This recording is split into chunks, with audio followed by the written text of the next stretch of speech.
Haleluya. Kita bersyukur karena kasih dan kebaikan Tuhan mempertemukan kita kembali pada saat ini, dan saya percaya bahwa hati kita telah kita siapkan sehingga kita kemudian bisa menerima firman Tuhan pada kesempatan pagi hari. Kita akan merenungkan dan menghayati pernyataan Tuhan tentang gereja yang saya memang akan bawakan dalam berita firman pada pagi hari ini tentang keajaiban gereja.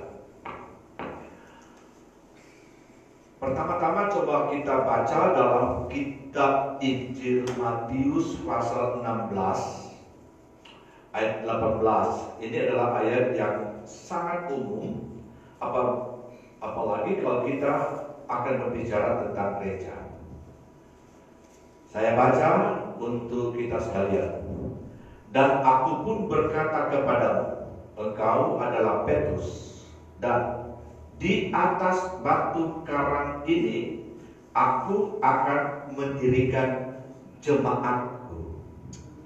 Ini adalah sebuah pernyataan terbuka dari Tuhan Yesus, yang walaupun dia memang sebentar berbicara kepada Petrus, tapi sesungguhnya dia membuat sebuah deklarasi tentang dibangunnya gereja, didirikannya gereja itu di atas suatu fondasi yang kokoh. Seperti yang kita baca di sana, di atas batu karang ini. Walaupun Petrus, nama yang berkaitan dengan arti namanya itu Petra, itu berbicara tentang batu, tapi Tuhan Yesus sebenarnya tidak bermaksud untuk berkata bahwa di atas Petrus dia mendirikan gerejanya, tetapi dia sedang berbicara tentang suatu metafora batu karang yang berhubungan dengan maksud dan inti fungsi dari batu karang. Batu karang atau sesuatu landasan fondasi yang kokoh, dan di atasnya dia mendirikan jemaatku. Kenapa saya berkata bahwa gereja itu ajaib, ya? Kalau saya berbicara gereja, tentu saya berbicara bukan pada gedung-gedung yang kita bangun, ya, bukan pada tempat-tempat di mana kita beribadah yang kita telah usahakan begitu rupa, dibangun dengan begitu baik, atau dibangun dengan sederhana. Bukan itu yang saya sedang maksudkan, tetapi saya sedang memaksudkan, dan yang Tuhan sedang maksudkan itu adalah kita. Gereja Tuhan adalah saudara dan saya. Dan ini adalah hal yang sangat menarik. Tuhan Yesus mencoba untuk memberikan suatu gambaran yang sangat luar biasa tentang bagaimana kalau dia itu membangun, dia tidak membangun hanya asal membangun supaya bisa selesai dengan cepat, tapi dia membangun dengan satu perhitungan yang sangat matang, dan dia meletakkan fondasinya pada suatu landasan yang sangat kokoh dan kuat, sehingga dia menggambarkan fondasi yang di mana gereja itu bertumbuh itu adalah batu karang. Nah, kalau kita berbicara batu karang, di dalam ayat-ayat yang lain dia berbicara gunung batu, tapi kalau kita bicara batu karang, tentu kita berbicara tentang batu-batu yang menjadi penyangga-penyangga di pesisir pantai, di mana ombak di tempat itu sangat besar dalam waktu-waktu tertentu, sehingga apabila tidak ada penyangga di pesisir-pesisir itu dalam waktu singkat pulau-pulau atau benua itu akan tergerus, ya, tebing-tebingnya, dan akan hilang pulau-pulau itu. Tapi luar biasa, Tuhan telah meletakkan batu-batu karang sebagai penjaga-penjaga untuk menghadang ombak-ombak yang ganas, sehingga sewaktu-waktu Kalau kita mencoba memperhatikan di tepi pantai-pantai seperti di pesisir lautan India, di bagian Sumatera atau Jawa, itu pantai di sana itu gelombangnya besar-besar. Begitu besarnya gelombang sehingga sewaktu-waktu batu-batu karang itu seperti tertelan, ya, tertelan dan hilang, ditelan oleh buih-buih gelombang. Tetapi kita tunggu sejenak, kita akan lihat batu karang itu tetap di sana. Dia tidak bisa dipengaruhi, dihantam dan kemudian hanyut atau hancur oleh gelombang. Dia justru menahan gelombang dan menghancurkan kekuatan gelombang sehingga buih-buih itu ada. Itu adalah salah satu analogi tentang betapa kuatnya landasan yang seharusnya ada pada gereja Tuhan. Yang juga yang membuat kita percaya bahwa gereja itu ajaib, bahwa gereja itu bukan didirikan oleh gembala-gembala yang hebat, bukan didirikan oleh pengusaha yang kaya. Memang kalau gedung-gedung tentu itu didirikan oleh orang-orang yang berduit. Tetapi kalau kita berbicara gereja, itu bukan oleh orang-orang yang berduit, bukan pengkhotbah yang besar yang mendirikannya, bukan gembala-gembala yang bijak yang mendirikannya. Tetapi di sini disebutkan Tuhan sendiri yang akan mendirikannya. Karena dikatakan aku akan mendirikan jemaatku. Karena jemaat, orang-orang percaya itu, walaupun saya selaku gembala sidang, saya bisa berkata itu adalah jemaat yang saya gembalakan, tetapi intinya mereka itu dan saya sendiri pun itu adalah jemaatnya Tuhan. Ya, Kristus Tuhan pencipta semesta alam itu mendirikan dan membangun gereja. Maka itu kita bersyukur bahwa kita ada pada bilangan orang-orang yang terhisap pada gereja Tuhan.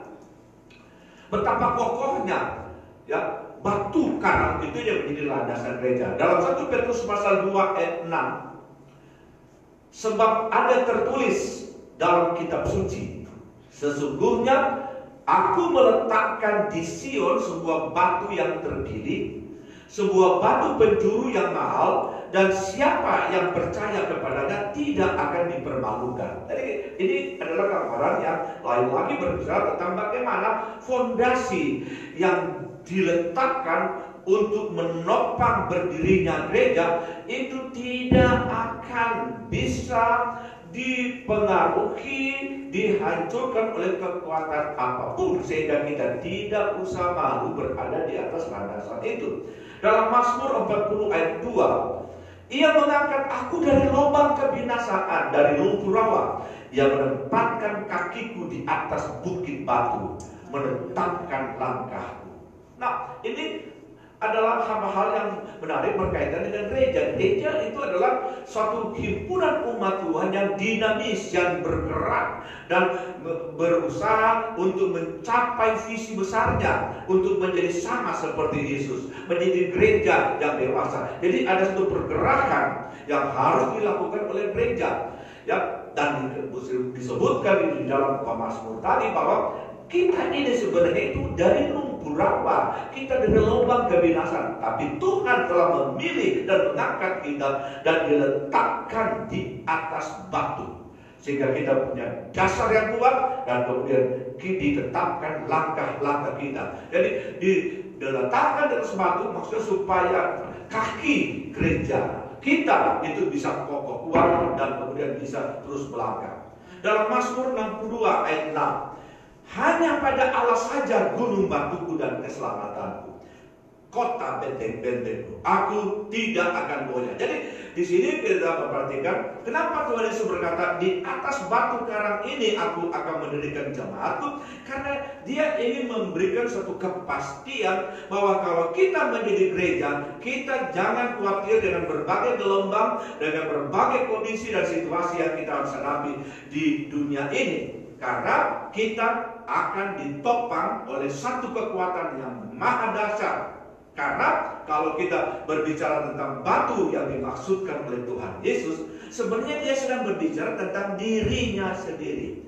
Pengajarannya, firman-Nya itu yang adalah batu karang itu. Jadi lebih daripada kekuatan-kekuatan batu, kota benteng dan sebagainya yang dianalogikan di sana, sebenarnya dia sedang meminta untuk kita merenungkan betapa dia telah turun dari surga, mati di atas kayu salib, darahnya tertumpah menebus kita, supaya kehidupan keselamatan kita itu berada pada satu landasan yang kuat, yang luar biasa. Karena pada hari yang ketiga dia bangkit kembali. Banyak pemimpin-pemimpin agama yang besar dan hebat, banyak tokoh-tokoh yang kita idolakan, tetapi mereka pada akhirnya toh mati. Pemimpin-pemimpin yang diagungkan, diandalkan, semuanya mati, dan mereka tetap dalam kematiannya. Tetapi Yesus Kristus sebagai landasan kekuatan kita, memang dia mati menebus dosa kita, dan dia menyelamatkan kita. Tetapi pada hari yang ketiga dia bangkit kembali dari antara orang mati. Itu tentang betapa hebatnya keyakinan dan kepercayaan dari kita sebagai gereja Tuhan. Nah, bagaimana dia mendirikan gereja? Nah, kalau di sini di dalam Matius 16 ayat 18, dia berkata, aku akan mendirikan jemaatku.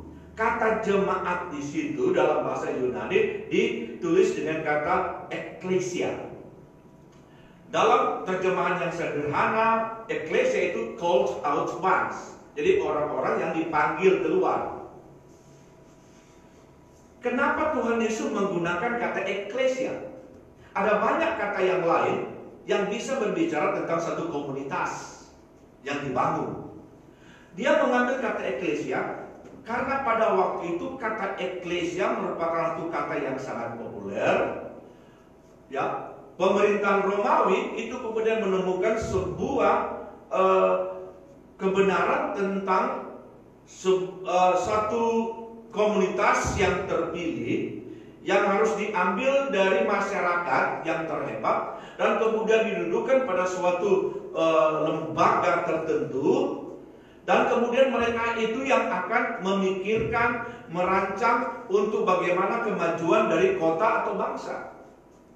Jadi ekklesia sebenarnya menurut apa yang dikenal pada waktu itu adalah sebuah lembaga yang terdiri dari orang-orang pilihan dari kota di mana lembaga itu ada, atau kalau di Kekaisaran Romawi dari orang-orang terhebat di kekaisaran itu dipilih mereka, ya, oleh kotanya, oleh provinsinya dipilih, lalu kemudian mereka itu akan duduk pada suatu lembaga, dan ini disebut lembaganya ekklesia. Dan sebenarnya ini merupakan cikal bakal dari lembaga legislatif yang kita gunakan sekarang, seperti DPR, MPR. Itu adalah dahulunya dinamakan ekklesia. Itu adalah satu himpunan, sebuah lembaga yang resmi yang telah dinyatakan oleh negara atau Kekaisaran Romawi, untuk kemudian di sanalah digodok semua, ya, baik perundang-undangan maupun rancang bangun daripada bangsa, kota dan sebagainya, dan kemudian itu akan dieksekusi oleh pemerintah apa yang telah dirumuskan di sana. Jadi kita lihat bahwa lembaga ini adalah lembaga yang luar biasa. Orang-orang yang di sana itu kemudian selalu akan disapa sebagai yang kami hormati, yang terhormat dan sebagainya. Nah, Tuhan Yesus mengambil kata ini, ya, sebuah gambaran lagi tentang lembaga atau himpunan orang-orang percaya. Itu bukan himpunan yang biasa, tetapi himpunan yang terdiri dari orang-orang yang dipilih oleh Tuhan, dengan cara mereka itu dipilih lewat kepercayaannya kepada Yesus yang tersalib dengan darahnya yang tertumpah. Waktu mereka menerima Dia sebagai Tuhan dan Juru Selamat, mereka itu menjadi orang-orang pilihan. Maka itu kata ekklesia itu disebut called out one. Mereka yang dipanggil, dipilih oleh Tuhan untuk duduk pada suatu komunitas baru, yang kemudian oleh kita sebut sebagai gereja atau jemaat. Jadi kalau kita sebagai jemaat itu kita adalah orang-orang yang benar-benar bukan lagi orang-orang yang biasa. Walaupun sebenarnya kita ini dipilih dari latar belakang yang berbeda-beda, ya. Ada di antara kita adalah dahulunya orang yang brengsek sekali sebagai preman, ada yang melarat, miskin, ada yang kemudian tersingkirkan dari masyarakat, diabaikan, ya, termarginalisasi, ada yang kaya, ada pejabat dan sebagainya. Tapi puji Tuhan, pada waktu kita diselamatkan, itu artinya semua latar belakang yang kita miliki itu kita tinggalkan, dan kemudian kita dibawa kepada satu komunitas, satu himpunan orang-orang percaya yang dinyatakan sebagai orang-orang yang sebenarnya memiliki posisi yang luar biasa karena kita dipilih oleh Tuhan Yesus Kristus. Ya, saya banyak mengambil gambaran pernyataan seperti yang dikatakan oleh Dr. Max Lucado. Dia berkata begini, God loves you just the way you are, but He refuses to leave you that way. He wants you to be just like Jesus. Tuhan mengasihi Anda apa adanya. Jadi Tuhan mengasihi kita apa adanya. Kita mungkin papa miskin, tidak berarti. Kita mungkin juga kaya, kita mungkin sebagai orang yang hebat, tapi ada di antara kita orang yang biasa-biasa saja. Dia mengasihi semua orang, tidak ada kecuali. Itu yang dikatakan di dalam Yohanes pasal 3 ayat 16. Karena begitu besar, ya, kasih Allah akan dunia ini, sehingga Ia mengaruniakan Anak yang tunggal. Barang siapa yang percaya, itu barang siapa yang percaya tidak akan binasa. Ini God loves you just the way you are, apa adanya, asal kita percaya. Lalu kemudian Max Lucado berkata, but He refuses to leave you that way. Dia menolak untuk membiarkan kita seadanya. Kalau kita telah diselamatkan, kita diproses untuk menjadi orang pilihan yang akan mendatangkan manfaat dan faedah dimanapun kita berada.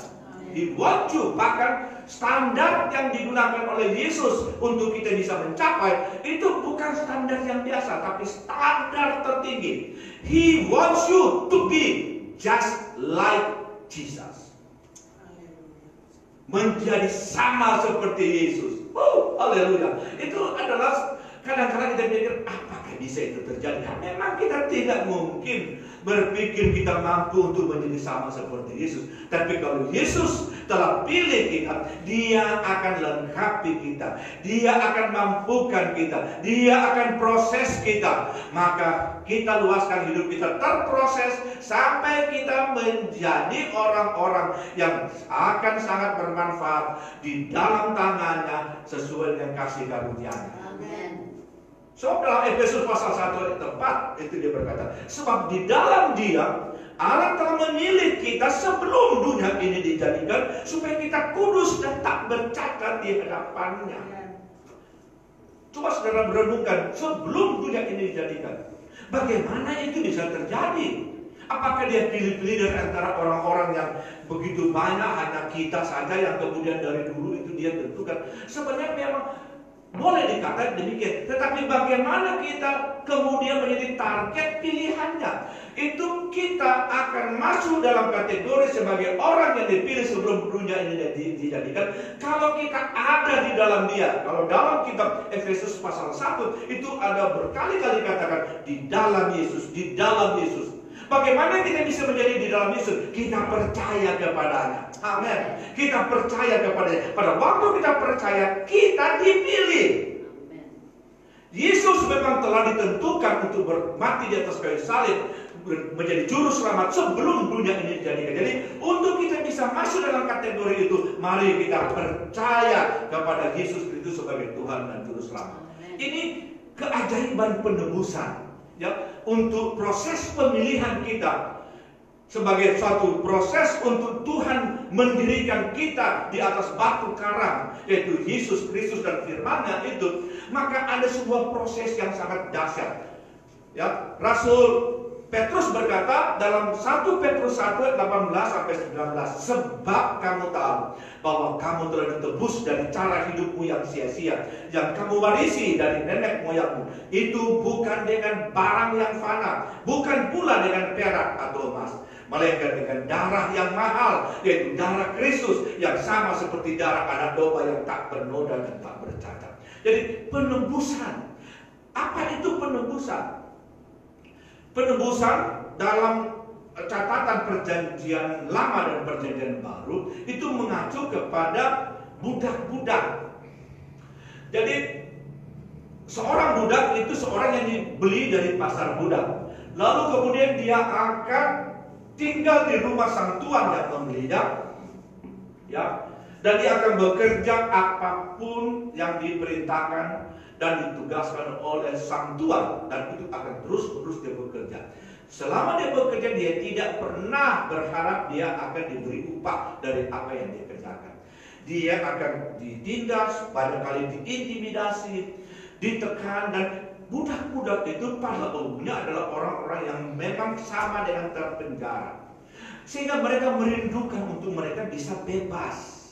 Tapi kemudian ada ketentuan bahwa seorang budak itu bisa merdeka atau bebas kalau ada tuan yang lain yang akan menebus dia dengan sebuah harga yang memang sudah ditetapkan pada waktu itu. Jadi kalau seorang tuan ingin untuk seorang budak itu dimerdekakan, dia harus siapkan uang atau harga tebusan. Dia datang kepada sang tuan, kalau tuan itu bersedia untuk menyerahkan, oke, terjadi transaksi, dan kemudian itu budak itu bebas dari cengkeraman sang tuan tadi, dan dia akan bebas dari sana, tergantung apakah dia mau mengabdi kepada sang tuan baru atau mungkin dia akan merdeka. Itu tergantung dari keputusan yang terakhir. Tetapi ini adalah sebuah gambaran yang Tuhan Yesus ingin katakan kepada kita. Kita ini adalah budak-budak dosa, budak-budak kuasa kegelapan, diperbudak oleh dunia, dan kita akan binasa dalam penderitaan. Tapi puji Tuhan, haleluya, Tuhan Yesus datang. Ya, dalam proses penyelamatan kita itu tidak hanya dia ambil begitu saja, dia rampas dari dunia, tidak, tetapi dia melepaskan sebuah harga tebusan yang Rasul Petrus katakan itu bukan dengan emas, bukan dengan perak, bukan dengan harga-harga yang ada di dalam dunia ini, ya, yang fana, tetapi disebutkan di sana. Dia menebus kita dengan darahnya, dengan nyawanya. Berapa mahal sebenarnya harga kita untuk bisa duduk di dalam gereja Tuhan. Berapa tinggi nilai kita. Saya banyak kali memberikan perumpamaan Matius pasal 18 ayat 23 sampai 27, saudara bisa baca itu. Tapi intinya di sana adalah seorang hamba yang punya hutang 10.000 talenta. Ya, seorang hamba yang punya hutang 10.000 talenta. Berapa besar itu talenta? Itu besar sekali. Itu tidak bisa kita hitung-hitung dengan suatu hitungan rupiah yang biasa. Berapa dikalikan dengan talenta itu. Tapi saya ingin mencoba untuk memberikan gambaran kepada saudara dan saya betapa tingginya harga tebusan yang dilepaskan oleh Tuhan Yesus. Ya, 10.000 talenta itu bukan sedikit, ya. Kalau kita hitung begini, 1 talenta itu 6.000 dinar. 1 talenta 6.000 dinar, bukan? Nah, 1 dinar untuk waktu itu adalah upah 1 hari kerja. Jadi kalau dalam kalender Israel 1 tahun 360 hari flat, maka untuk dia bisa mengumpulkan dinar, kalau dia bekerja non-stop selama 1 tahun, tidak ada libur, tidak ada weekend, jangan sakit-sakit, ya, jangan pernah bolos, maka dalam tempo 1 tahun dia akan memperoleh 360 dinar. Nah, kalau 1 talenta 6.000 dinar, berapa lama dia harus kerja untuk dia bisa mengumpulkan 6.000 dinar? Kalau 1 tahun 360 hari, 360 dinar, maka 6.000 dinar itu dia harus bekerja kurang lebih 16,5 tahun. Non-stop.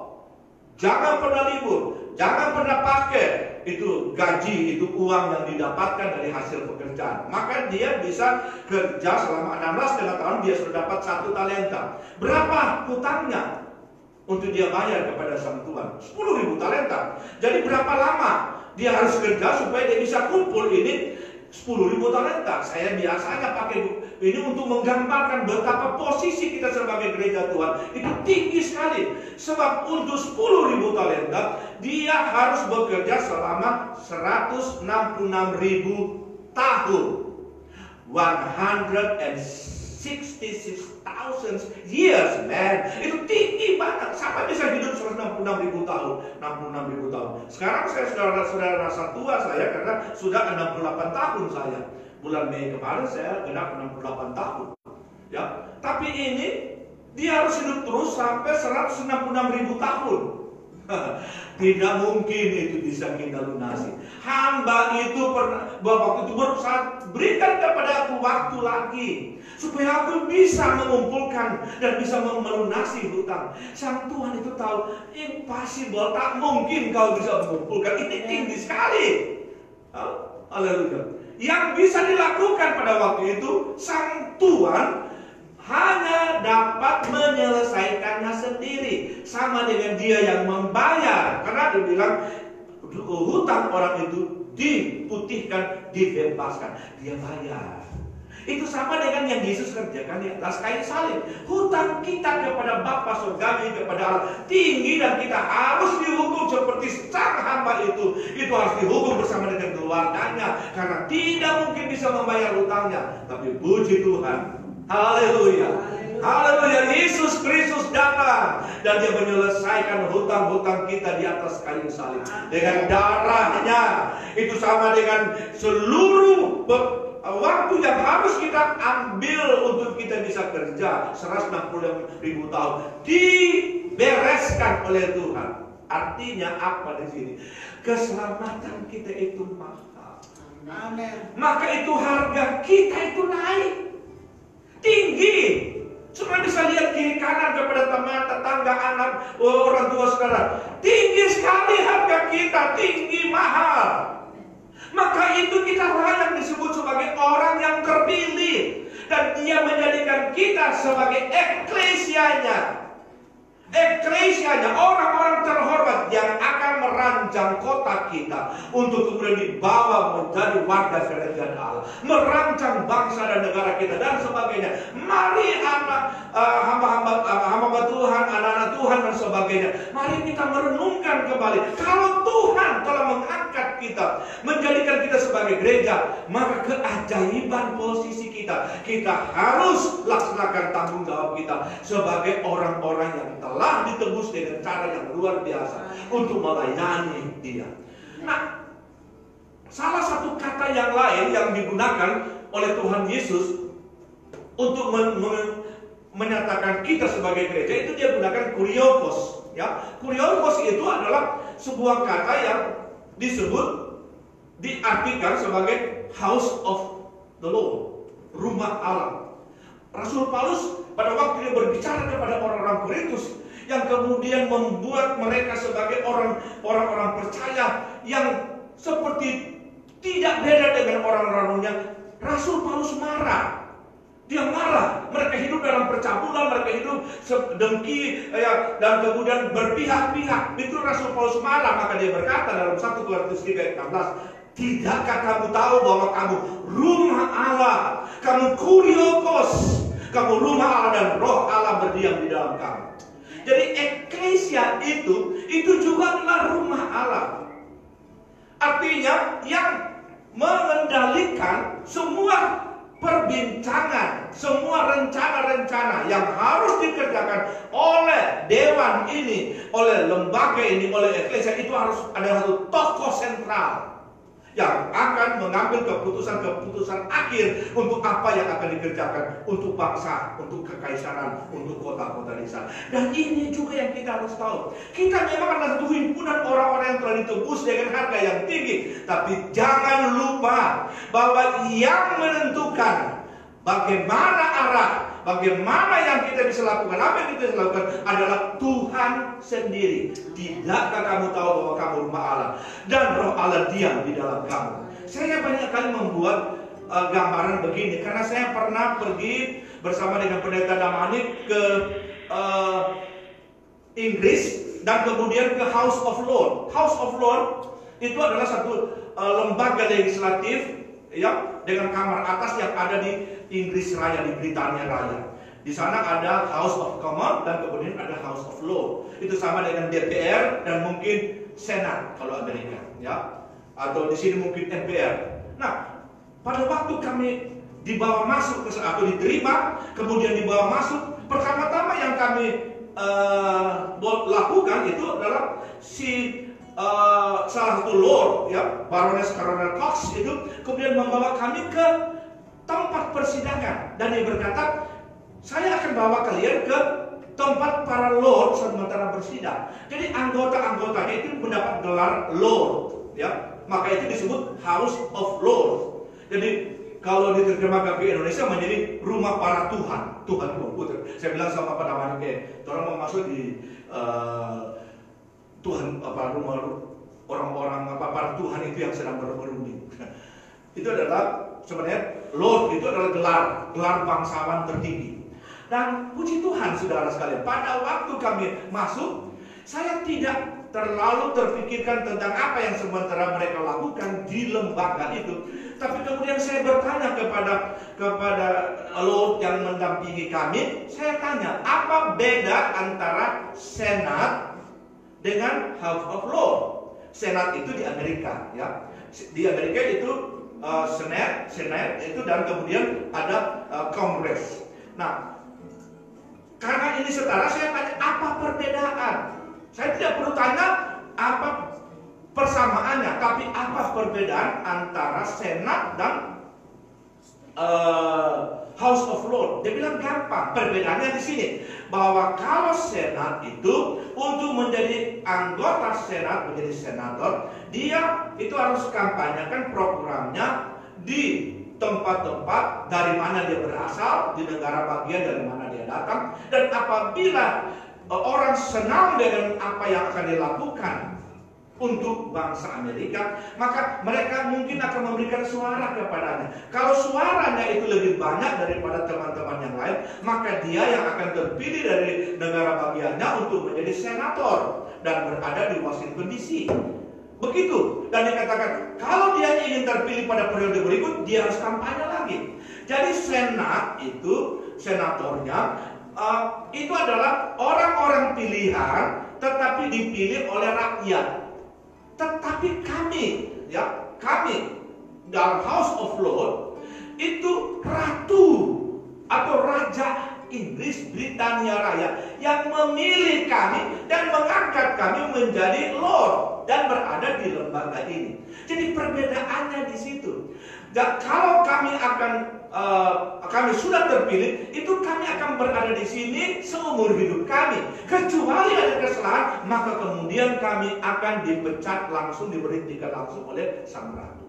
Jadi ini perbedaan yang luar biasa. Saya bilang kepada teman saya, luar biasa, ini memang sungguh-sungguh gambaran gereja. Kita bukan dipilih oleh gembala kita, dipilih oleh keluarga kita, dipilih oleh orang-orang tertentu. No, kita dipilih langsung oleh Raja di atas segala raja, Tuhan Yesus Kristus. Maka kita berada pada suatu posisi yang sangat istimewa karena Tuhan tahu siapa kita, maka kemudian Tuhan lengkapi kita dan kita berada pada posisi yang luar biasa. Dan dikatakan itu setiap tahun ada 2 kali sang ratu akan berada di tengah-tengah kami. Hasil pembicaraan kami selama 1 semester itu kami pertanggungjawabkan kepada beliau, dan kemudian kami akan mengambil keputusan bersama. Tuhan ada bersama dengan kita. Kita bisa merancang hal-hal besar besar, dan kemudian kita bisa melakukan semua kebijakan-kebijakan berdasarkan kehendak dan kuasa Tuhan sendiri. Maka itu Rasul Petrus berkata dalam 1 Petrus 2 ayat 9, tetapi kamulah bangsa yang terpilih, imamat yang rajani, bangsa yang kudus, umat kepunyaan Allah sendiri, supaya kamu memberitakan perbuatan-perbuatan yang besar dari Dia, yang telah memanggil kamu keluar dari kegelapan kepada terangnya yang ajaib. Kamulah bangsa yang terpilih. Kita adalah umat yang terpilih, keluarga yang terpilih. Dari antara bangsa kita menjadi satu komunitas baru yang dikenal sebagai komunitas eklesia atau kuriokos. Kita dipilih, tetapi kita juga akan bertanggung jawab dalam semua aktivitas pelayanan kita kepada Tuhan Yesus Kristus yang memiliki kehidupan kita. Tiadakah kita tahu bahwa kita ini adalah rumah Allah dan Allah berdiam di dalam kita. Sebagai ayat terakhir saya mau bacakan Efesus pasal 2 ayat 19 sampai 22.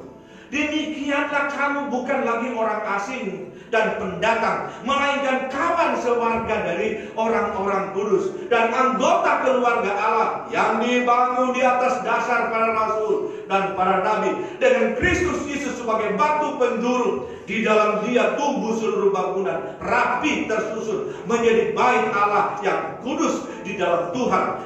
Di dalam Dia kamu juga turut dibangunkan menjadi tempat kediaman Allah di dalam Roh. Kita berdoa, terima kasih Tuhan, ajaiblah karya kasih-Mu Tuhan. Kami bukan siapa-siapa, tetapi kami ditebus oleh darah yang mahal, darah Yesus Kristus. Kami dipilih oleh Tuhan untuk melakukan suatu karya besar dan rencana besar dari Tuhan untuk menyelamatkan banyak sekali orang yang berdiam. Biarlah kami menjadi gereja di mana Engkau berdiam di dalam kami, sehingga apapun yang kami lakukan semua dilakukan berdasarkan kehendak Tuhan. Kami mengucap syukur karena Tuhan itu baik. Dalam nama Tuhan Yesus Kristus kami telah menerima firman-Mu. Haleluya. Amin.